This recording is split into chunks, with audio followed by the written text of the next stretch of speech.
everybody, and welcome to the Femme Force Podcast. My name is Rachel Pascan, and I am your host. And today I am joined by my good friend, Rachel. Thank you so much for being on the podcast, Rachel. I appreciate it. Thanks for having me. I'm excited. So, Rachel and I met through volunteering, which I've talked about in my newsletters, which is one of my favorite ways to make friends and give back to communities. And we met in New York City when she was dating her now husband.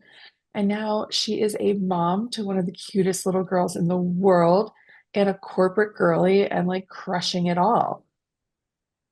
We do our best. We try. But yeah, she's adorable. I have a little almost 11-month-old girl named Claire. She's perfect. So it's just phenomenal, everything that you're doing. And so tell the listeners just a little bit about like your career background and how that's evolved over the years.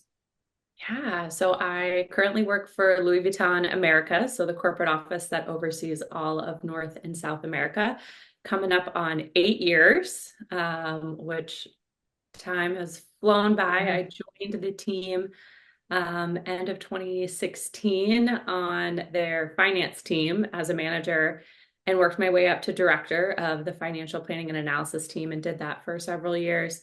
And now I'm on a newly created team, so senior director of business insights, working directly with our head of US retail and our CEO, working on all things business, retail, competition, executive presentation. So I've been in the retail industry since I finished grad school, I worked for Neiman's for a little bit. I worked for the TJX companies. So, yeah, Yeah, you've been doing retail, it the corporate thing. girly in New York City.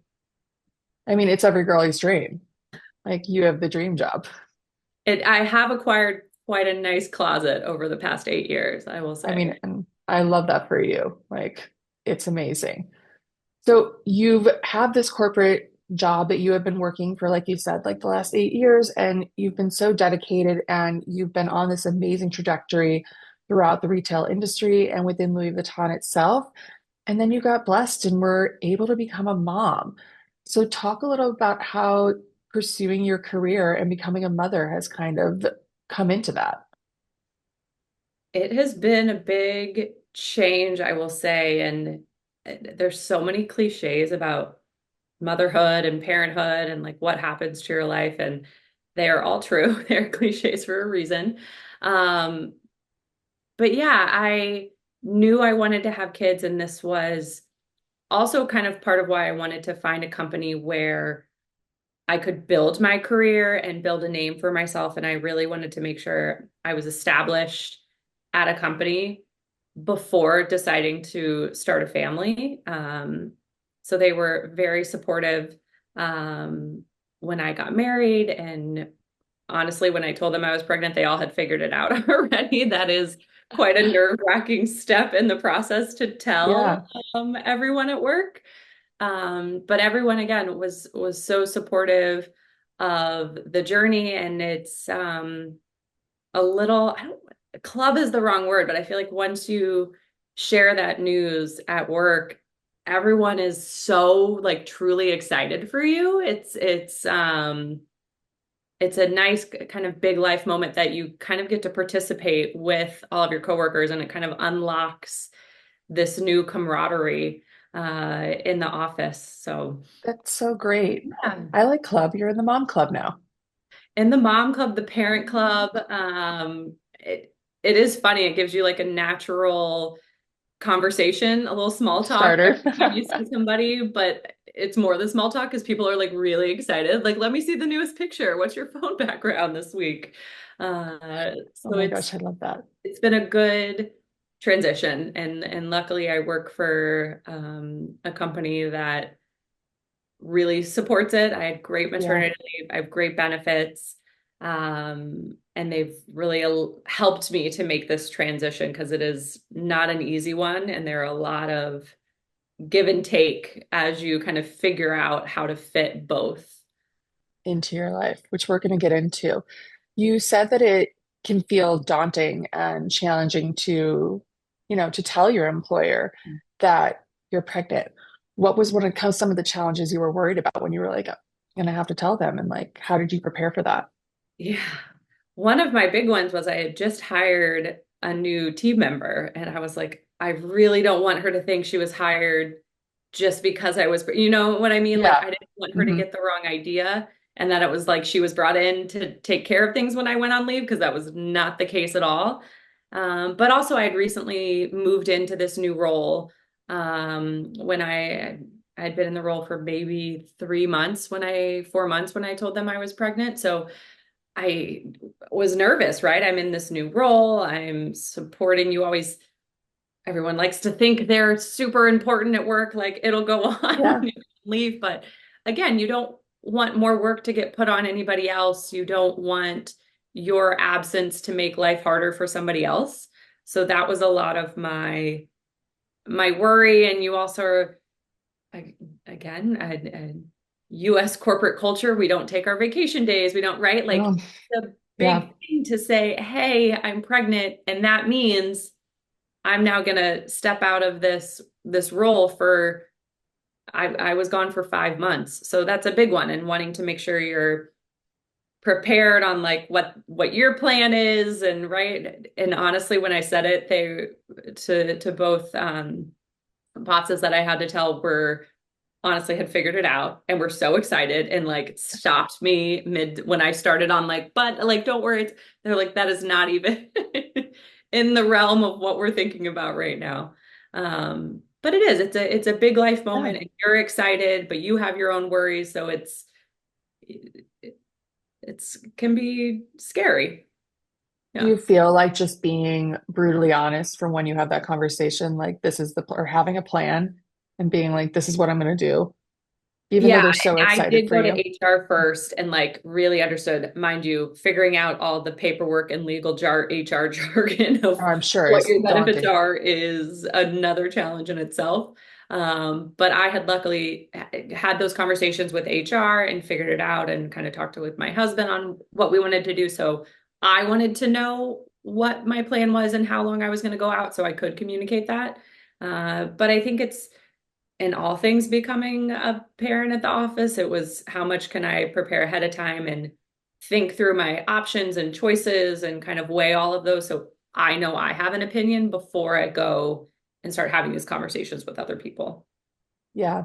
We know you did it right, and you're lucky that you're at such a great company, and a lot of us are. And so they're getting there. It's taking a really long time Long for time. America to get on board because you see all those things where people are like, well, enjoy your vacation. And I always look at them like, shit, I don't have a child and I know that's not a vacation. I can't even aunt overnight.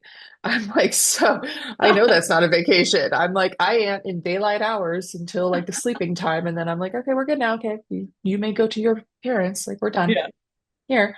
Like, that's about it. So, you got really lucky. So, Mhm. for you. So now that you have Claire and this perfect little angel that we love so much, and she is here, how are you balancing this? Because your New York is a city of just hustle, Yeah. and it's hard. You see people do it, but you always sit there being like, I don't know how you do this. So how do you Yeah. do this?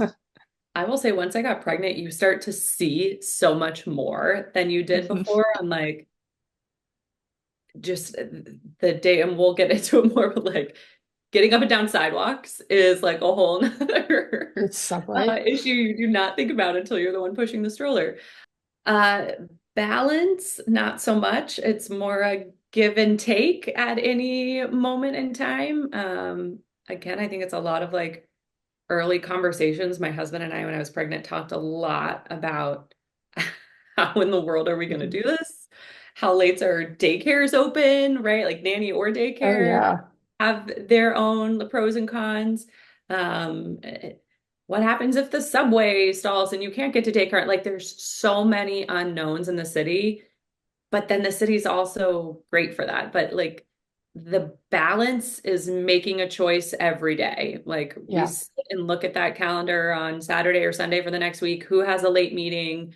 I always have a Monday late. So Kevin gets her after work. He has a dinner one night. Like we are now baby meal prep people, maybe not for ourselves, Yeah. but it's crazy how much foresight you need to have, especially once your kid starts eating. Oh my goodness. Like Yeah.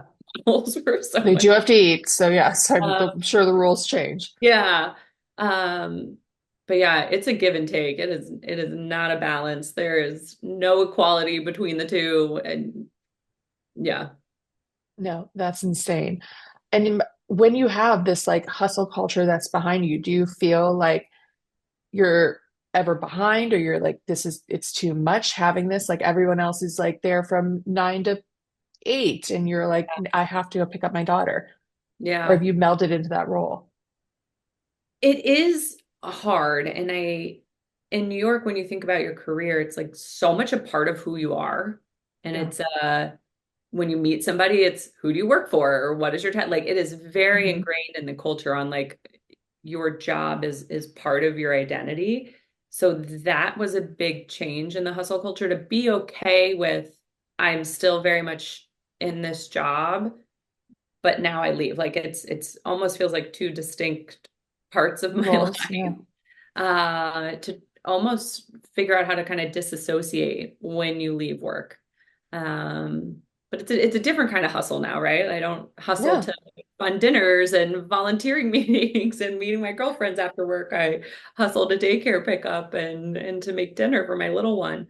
But it's interesting how almost easy you can make the shift, right? When it's Yeah. something you wanted and prepared for, and you have a great partner helping you figure it out and navigate all the changes.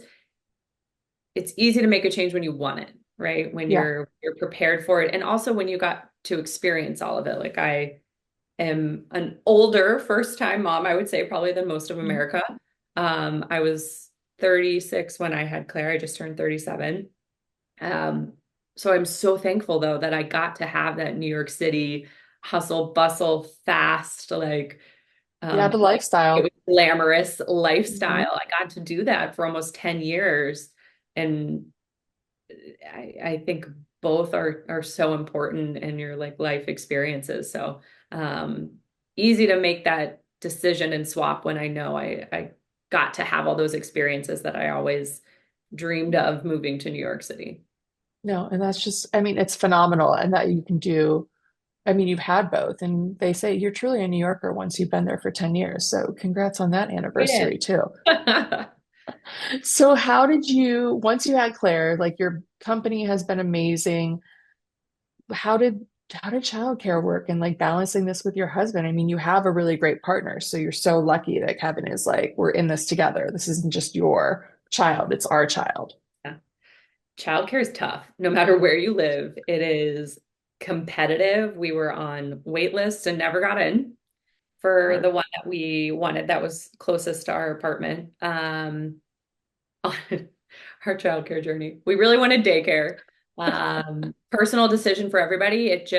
We wanted her to have that interaction. We were also lucky Yeah. that she started daycare in like April, May timeframe. So it wasn't peak of like flu or cold Flu. or any of Hmm. that. And we found an awesome daycare, but like it wasn't ready yet. So we were in one of their other locations and literally had to trek like an hour out of the way round trip to take her there and then get to the office. So like starting daycare was daunting. Taking a baby on the subway, it was crazy. Um, and then luckily the one closer to our apartment opened.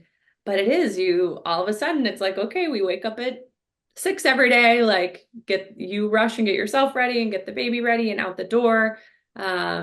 But the big challenge, and I never considered this before I had a kid, is the hours for daycare. Like It's you not hear about it 24/7. cool, Yeah, but you're like, like it's not 24/7. It's expensive, but most daycares are closing at her current daycare closes at 6. Luckily, when we were in the city, we had one that had yeah, longer hours, but we paid for having those much yeah, longer hours. Um, but now you have to make time. I've recently moved to the suburbs, so commuting New York City corporate girly now, but love it. yeah, it's finding childcare and like trusting them and knowing your kid's safe is one thing, and then figuring out how that fits and the trade-off. It's not perfect, and the system itself A little definitely broken. some updates Yeah. uh, for today's world, but we've been really blessed. She has a fantastic daycare and she's happy and thriving, and that's all you can ask for. But it is its own set of challenges. 1,000%. And I am childless, so I would not understand that, but I can only imagine what it's like because I know how dedicated you are to everything you do. So I know you're giving 1,000% to your child, let alone your job. So I'm like, it's it's phenomenal how you can actually do it all. When you're thinking about now that I mean, you're a mom, that's your job along with being the corporate girly that we love. Has that changed any of your career goals and how you've like seen the trajectory of your job? I Well, little story time. So when I was Love it. pregnant, I have there's a great woman at work that's kind of been a mentor to me and has two kids of her own, young elementary age. And when I was pregnant, and she was so excited and thrilled for me, we're talking about, it, and she was like, I always wondered her role, especially so stressful, how she could just like not really let things get to her. And she was like, once you have kids, your perspective on your job. And again, I think it goes to the being part of your identity in the city and all these things. But she was like, your job is your job, and it is, you're dedicated and you put 100% in when you're there. But then when you're not there, it's a mind shift to like, it's parent time now, it's mom time. And I wouldn't say necessarily my goals have changed, but maybe how I get to them has changed. Like I've always very much been the like head down, work hard, like you Yeah. prove that you need the promotion or the new role. You're not like asking for it because I've been here for so long.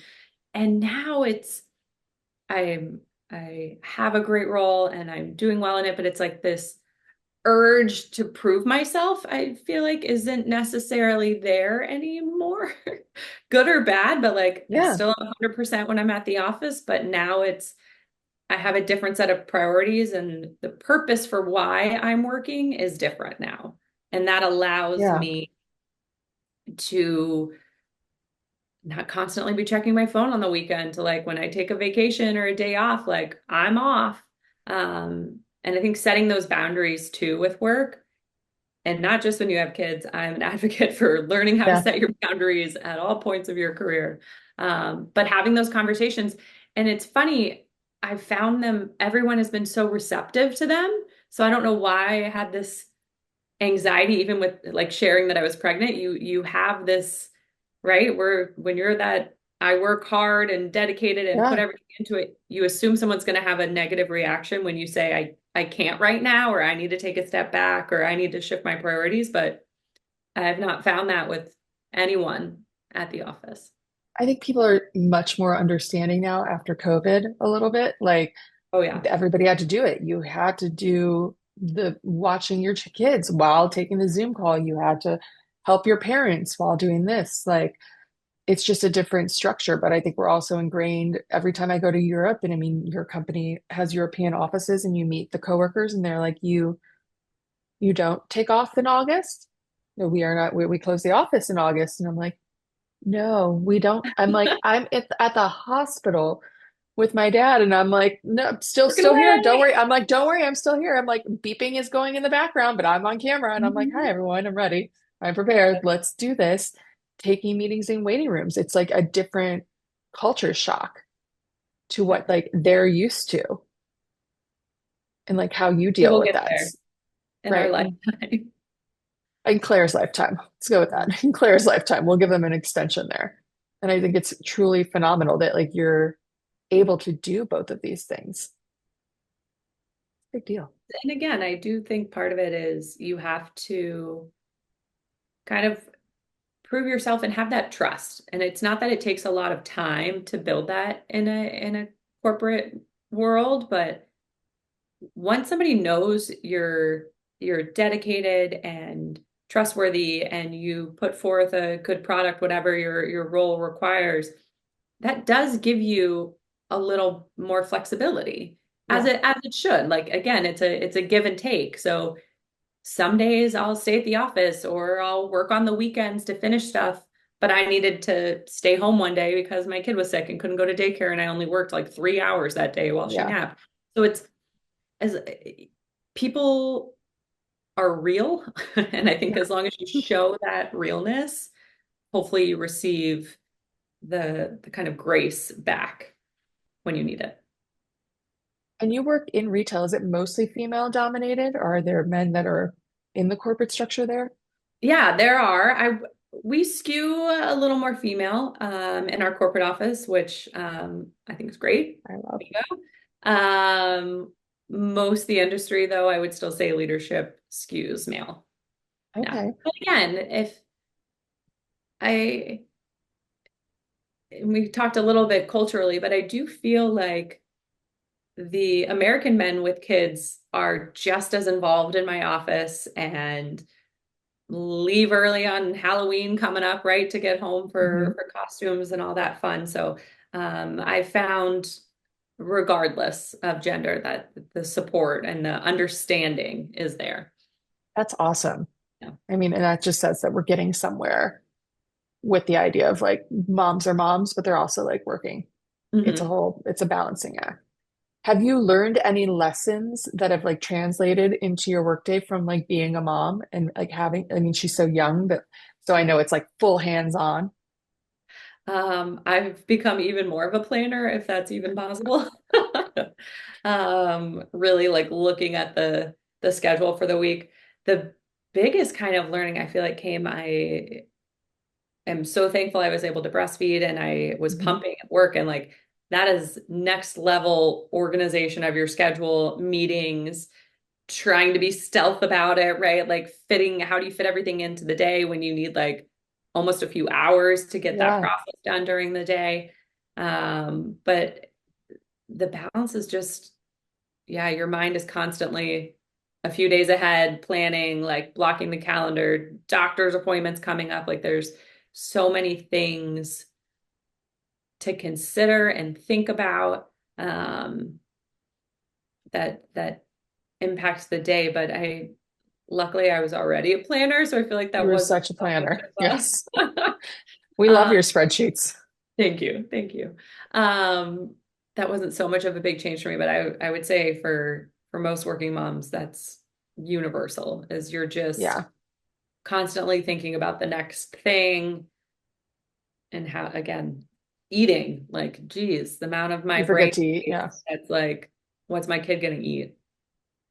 I Is, also hear from moms that like they're like, I forgot to eat. I fed the kid. oh, I fed the yeah, husband. yeah. She eats. And then I was like, did I eat? Did I do that? Yeah, And it's, they're like, they completely forget. They're like, I'm like, baby, get the baby. The baby's got to get the stuff. And they're yeah, like, I didn't eat today. And I'm like, you're just trucking along, and that's insane and amazing. but it's true. There's lots of granola bars in our I was like, house. I love a granola bar, so I don't think there's anything wrong with that. Do you feel like any of these lessons from like planning as a mom or just like the unexpected things that happen have helped a little bit in your career to be like, oh, if I can handle this, I can handle that. Yeah. Yeah, I think they have. And again, it's that like camaraderie amongst people at the office. But I think it helps you be more efficient with your time, right? And good or bad. Like I do feel like when you're really busy, then I don't get as much fun small talk and hanging out because I'm Mhm. like, okay, I only have so much time at the office today because I got to leave for Yeah. daycare pickup. Whereas like before, you could kind of, oh, I can stay a little late and get this thing finished if I spent too much time doing something else. Um, but like all in all, your whole kind of outlook and personality changes. So I feel like just being super efficient in everything is what's translated from Yeah. motherhood work and back and forth. Yeah. Which I think is so phenomenal.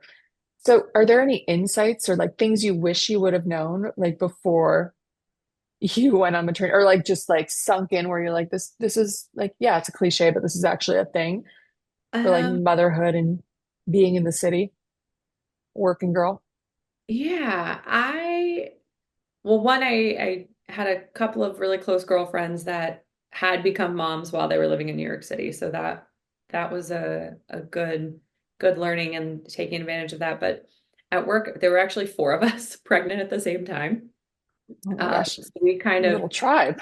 two of us, first time moms, two second time. I think one was a second time, one was actually a fourth time. Um, so it was good to find other people and make sure you're asking and getting that. So, but having these, again, four of us pregnant at the same time, we got to share some information back and forth. So first time mom questions, things we were maybe scared of that we shouldn't have been. But it was nice to lean on some of these other moms, get their advice on what they would have done different. And I think a few things I took from their learnings and aspired, I would say, Yeah, as becoming a mom was to just like be very present and not so worried on what was next. And again, it's speaking out of both sides of my mouth as I'm like, plan right. ahead, I know. but to not be too excited about the next stage, to really Yeah, enjoy the newborn stage. It does go so fast. Um, enjoy, right? Like the getting up at night too. Like we've been blessed. Claire's a great sleeper, but like she doesn't like snuggle with you anymore when she's getting sleepy. She just wants to lay in her bed. So really trying to just enjoy and be in it and not constantly thinking about what's next or it's going to be easier when, right? Like it's so easy to get in that cycle versus just enjoying it. Other insights and things like I'm very glad I took my full leave and didn't feel yeah, the need to rush back or check in on work. I really was like, okay, I'm stepping aside. My phone is off. My computer never got turned on. that's Uh, awesome. and recharging your batteries is definitely not the right word, but it kind of resets you to really step away for that much time. We don't really get to take nice long vacations in this country. Yeah, Um, and then kind of like what I first said, like my insights, not become fixated on the schedules and are the milestones, did they do things at the certain age and is their weight the right, like there's so many numbers and data and things you can get caught up in. Like again, your kid is happy and fed and right, like that's what you're going for, and letting them have that time with you, that's my aspiration and insight, right? Like I did all of my research and everything ahead of time, yeah. but that's what was most important. Um, Time and flies. yeah, and checking in on each other, I will say my big insight was like, oh shit, this is hard. Like those first few weeks too. And I think back to like when some of my friends had their first baby, and I'm like, I had no idea. Like I feel so bad now that Yeah, I should check in on them more, you're like, or you know what I mean? And I've had those conversations with them since, and it's like you don't let it upset you because you know they haven't experienced it. And then when you like kind of join this club now and you're like, I'm so sorry, and you get this bonding, but it's now paying that forward to all yeah, friends that are having their babies, and just insights are give everybody time and grace hmm, and like be present and offer your help. That's what people need. It takes a village. It's said yeah, for a reason. And sadly, you really, really can't get it until you're in it. And that could yeah. be as a parent or as an aunt. Like my little sister was here and present through all of it. She had just moved to New York City, and like even her kind of seeing it and explaining it now, like until it's kind of firsthand, however you get to experience it, it doesn't really sink in what it does to your brain and your body and kind of what you need from people. I mean, it's amazing. And I mean, she's thriving, and that's what matters, and you're thriving. So, like, you have a household full of thriving people. Think of it that way. All right. So, as we wrap up, I have one last question. If you could give one piece of advice to your 16-year-old self, what would that be? Oh man. I know it's not on the outline. It was not on the No, outline. it's not on the outline. It's hard because I feel like everyone says it gets easier. When you're 16, you do not want to hear that. Like I was told that plenty Yeah. of times. The nerdy girl that wanted to move out of state and like, you Yep. know what I mean? Like that does not help. And my 16-year-old self would not want to hear that. Um, so it's not necessarily that it gets easier. It's more that like the effort pays off, Yeah. right? Like it's not that it's easier, it's that you start to figure it out and you start to have, as you get older, more foresight, right? And more um perspective. It's not easier. It's just I see my effort and the Yeah. results of that, right? And I think when you're younger, you're so focused on where you want to get to, you can't see all the steps and what they're doing and how you're growing with those. So Yeah. it's that you just keep putting in the work, like, and you'll get there eventually. And when it's right, again, I always said I always wanted to be married and have a kid. I didn't get married till I was 36 and have a kid. Like that's not what I would have thought when I was 16. But I also wouldn't have thought I'd get to live in New York City and Yeah. travel and work for this amazing company and all these other great things. So your 16-year-old self, your 20-year-old self, Yeah. just keep putting in the effort and you're gonna get there. I think that's awesome. It's a piece of advice we need. I mean, even now, like just keep on trucking. Yeah. Keep it going. And I love that. Well, thank you so much for being on the podcast, Rachel. I really appreciate it and talking about your experiences and your career and your amazing daughter. Thank you so much. Thank you for having me. And I have to call out the two Rachels, and we just somehow dress the same. I love that though. It's just like Rachel telepathy. It's like right here. We get it. Makes sense for those that are watching on YouTube. We are in the same sweater. Very similar sweater, and we're loving it. So everyone make sure to listen on Apple or Spotify or wherever you get your podcasts. Don't forget to rate and review, and we'll see you next week.